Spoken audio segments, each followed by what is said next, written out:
name is Robert Wells. I am 46 years old and I was born in Norfolk, Virginia, and I have obstructive sleep apnea. How would you define sleep apnea?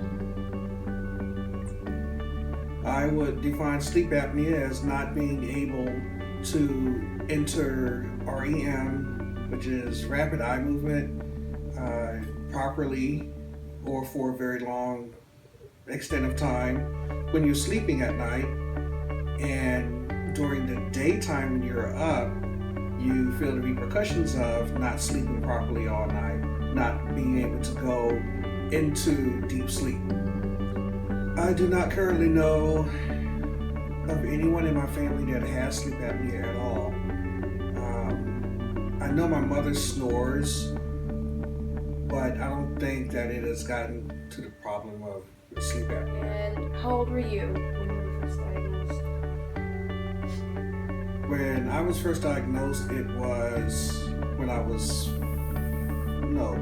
36. I was 36 when I was first diagnosed with sleep apnea. Then about a month later, it was a confirmed diagnosis of obstructive sleep apnea.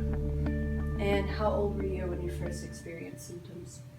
When I first experienced symptoms, I was in 8th grade, so I guess that's 13, 14, something like that. So I was in 8th grade on the football field playing football for Independence Junior High, and I started getting heart flutters, and I couldn't breathe, but I wasn't doing anything. I was a bench warmer.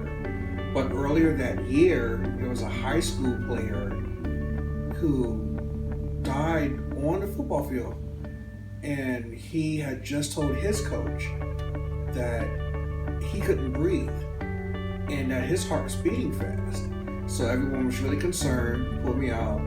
A couple of days later, my mom took me to the ER because the doctor said that could possibly be a problem and they couldn't see me right away. And when I went to the ER, they gave me an EKG, breathing, I went on a treadmill. They couldn't reenact whatever happened, and they didn't find anything wrong with me. But that was the first time that we, as a whole in my family, noticed that I snored. And I think that was the first time we started noticing this. When I was first diagnosed with sleep apnea, it was pretty apparent, and the doctors gave me a complete workup in EKG, treadmill, and asked how I was sleeping, gave me a little questionnaire, things like that. So I was sent to a sleep study.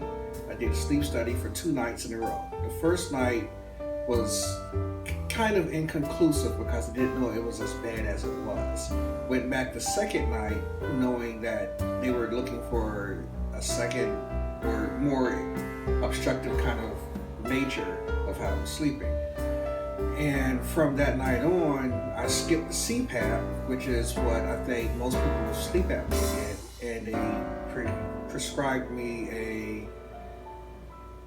a BiPAP, which is a little stronger, and it's a negative pressure machine that forces air to keep your airway open as you're breathing to prevent snoring in your obstructive airway, as well as I think the med is called trazodone triazidone. It's a sleep medicine, and that helped me stay asleep because with sleep apnea you don't stay asleep long.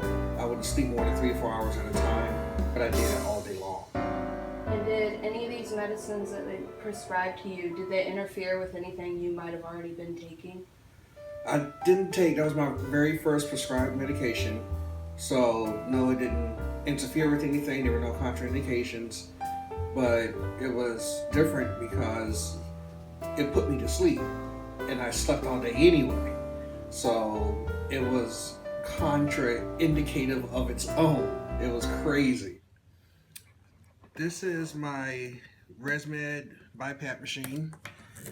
Basically, I turn it on in the back and I put it on like this, And when I turn it on, this has already been set for a certain level of pressure by the respiratory therapist. And what happens is when all of your muscles relax, everything is pressurized to the point where you can exhale and inhale very easily. And there's a little bit of pressure in there, and it covers my mouth and my nose. How much does the mask cost to replace or maintain? Do you ever have problems finding your specific model? Yes, I have problems finding my specific model, my mask, because it's a first generation. And once I do find it, then it takes a little more to find it. When I do find it, it's usually really expensive because it's rare. It's kind of old, so yeah. And then the mask itself is $160. The cushion is $80 by itself. The strap is $60 by itself. The hose comes in different lengths. They are $120 for the hose. And then if I had COPD or emphysema, there's a certain type of other adaptations to it. Those will cost extra for the oxygen tank and the oxygen tubing and things like that connected to the machine. It sucks. It sucks. When you don't have your mask on, can you explain the way sleep apnea affects your sleep? When I don't have my mask on, it affects me by, I would say that I'm partially conscious when I'm asleep because I haven't fallen into deep sleep. So I can still hear things, but I may incorporate them into dreams. If I know that I don't have the mask, then chances are I will be even more partially awake because of the anxiety that has set in. Eventually, about an hour and a half to 2 hours, I would have fallen asleep. My muscles would have been relaxed or what have you in my airway, and I would gag, like, waking up. And from that lack of oxygen, several hours doing that, I wake up with a horrible, horrible headache, and that puts you in a bad mood. And then you still have the anxiety, and just knowing the fact that you have 20 to 24 more hours left before you can fall asleep and restart your day like a video game. It sucks. It just sucks. You know, you have whatever your job is, filling out paperwork, adding, subtracting numbers. Whatever you're doing is important. Your job is important. If you're supporting someone, this, that, and the other, whatever your role as a support person in your job, all of that sticks with you, and it makes the longest day ever. What do you do for a living? I'm the new owner of CompuSpot Electronics Store. We are a computer repair and sales. What jobs have you had in the past? Let me see. I used to work in a children's retail store in high school. Then I used to be in the Army. I was in the Army for 4 years. I worked at Kmart, Walmart. I drove a taxi cab for 16 years. I worked on a tugboat for 4 years. I worked on the Spirit in Norfolk for 6 years. I worked on the Elizabeth River Ferry also for 6 years. And a tow truck for a couple of years. And now I'm here. Sleep apnea is one of the leading causes of car accidents in America. Do you think it's ever affected any of your previous occupations? At that one tow truck accident, several close calls. I was on the ferry, and one time when I was on the tugboat, I fell asleep, and I was asleep for a good 10-15 minutes. I've gone at least about 4 or 5 miles. But luckily, there's nothing else on the ocean. Have you ever had to go without the mask for the night?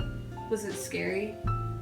I had to go without my mask for 2 nights I can think of, but one night was particularly scary because we were out in the mountains visiting my in-laws, and I don't know what happened, but for whatever reason, my machine fell off of the kitchen table and broke. It was pretty scary for the simple fact that we were going to be out there for about 3 days, and when it broke, I didn't know what to do. It was the weekend, 600 miles from home, and I didn't know how I was going to sleep. I just got it, a year or whatever, but I felt like even now I can't do without it because it creates anxiety, because you don't know how you're going to sleep, if you're going to sleep, when you're going to wake up, how you're going to wake up, because sometimes if you don't have that machine, or before I had the machine, you'll wake up gagging because, again, I have obstructive sleep apnea, so you think that you can't breathe and you wake up, now you're too scared to go back to sleep. So you have all this anxiety building up, and now you got to drive home in a couple of days. You lose your appetite. It's just a whole bunch of anxiety. So when it broke, I think I slept for a few hours because I was terrified. I snore really, really loud. Nobody else on that side of the family, my in-laws, the kids, they don't snore. So I was scared of waking them up because it just brings back bad memories of fights that I got in when I was in the Army, of waking up the barracks.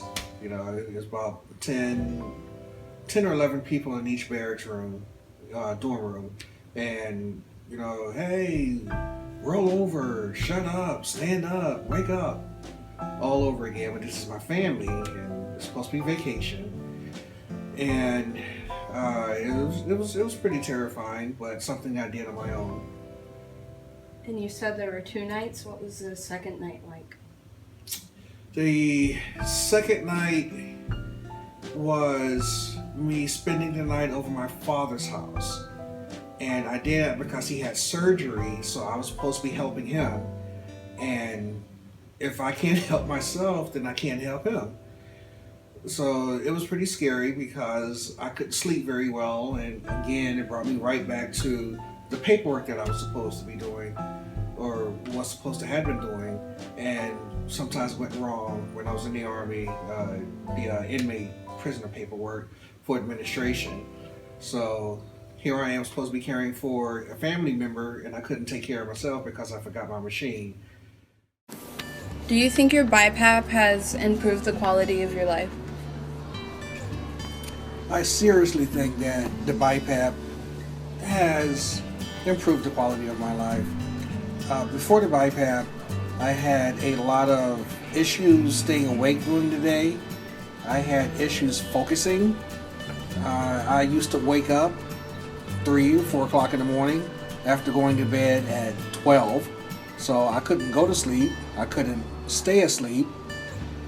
But once my BiPAP was prescribed to me, it was a lot of things I could do. I can drive a lot longer. I can stay focused driving, seeing things that are around me. I wouldn't miss little things like bicycles and kids playing. It's playing with the kids. I could be with the family, just family altogether, a whole lot more. I can stay awake watching television, just simple 30-minute shows. I would try to go to sleep. Things of that nature. Yes, I seriously think that my BiPAP has improved my way of life.